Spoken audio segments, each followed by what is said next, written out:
Voici cette preuve irréfragable pour corriger le mensonge de l'évangile contemporain qui prétend que l'expression Fils de l'homme est réservée à son Jésus. 1. Fils de l'homme est précédé de l'article les dans le psaume chapitre 62, verset 10. Le pluriel marqué ici par les renvoie à plusieurs, à beaucoup, et exclut par conséquent tout monopole. Oui, vanité les fils de l'homme, mensonge les fils de l'homme.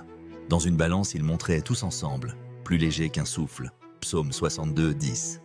En outre, ce verset parle des fils d'hommes comme étant des vaniteux et des menteurs. Le christianisme tiendrait-il maintenant Jésus, le sien ou le véritable, pour menteur?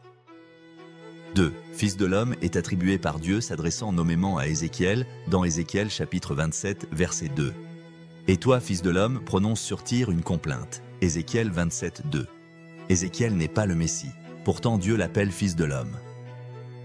3. Fils de l'homme est employé génériquement dans Job 25,6 pour désigner l'humanité que Job tient pour un ver et un vermisseau, c'est-à-dire une larve, quelque chose d'insignifiant. Le Messie serait-il insignifiant?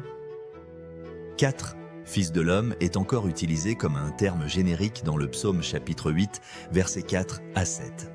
Dans ce verset, il est écrit que Dieu a fait le Fils d'homme en lui faisant grâce de prérogatives exorbitantes et imméritées dans et sur la création entière. En ce moment-là, le Messie n'avait pas encore été fait, c'était des siècles avant sa venue, si bien qu'il ne pouvait pas s'agir de lui. 5. Fils de l'homme est encore un générique et s'utilise pour dire l'indigence du mensonge quand nous y adhérons.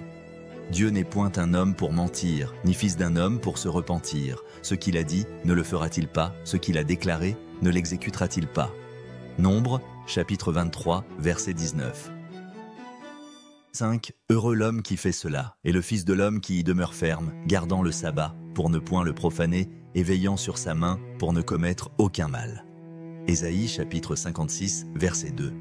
Ici, Fils de l'homme désigne n'importe quel être humain qui persévère dans l'obéissance à Dieu. 6. Comment l'évangile chrétien peut-il prétendre que l'expression Fils de l'homme est dédiée à son Jésus, qui n'est même pas un homme, ou un fils d'homme, même pas un bâtard, puisque le Christ chrétien n'a eu aucun père biologique terrestre dont il aurait pu être le fils. Son père est plutôt un esprit. Chacun constate bien que l'évangile chrétien est profondément anti-biblique. 7. Il est écrit dans Jean chapitre 5, verset 27. « Et il lui a donné le pouvoir de juger, parce qu'il est fils de l'homme. »